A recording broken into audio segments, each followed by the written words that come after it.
The most rewarding thing about my job is that I am able to make people feel good about themselves.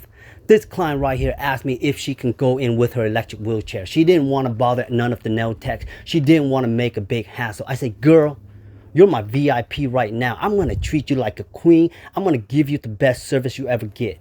So after the consultation, we end up doing a soft gel manicure on her, cleaning her cuticles, putting that soft gel on her, giving her nail that strength. But the main thing is bringing her self-esteem up to a high level, making her feel like she's just any ordinary person like one of us. She's not any different.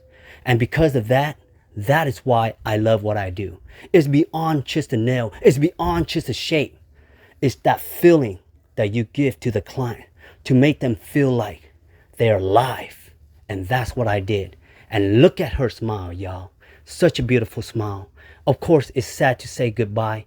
After I walk her out, I say, hey, let's go for a race. I want to see how fast your wheelchair go. And there.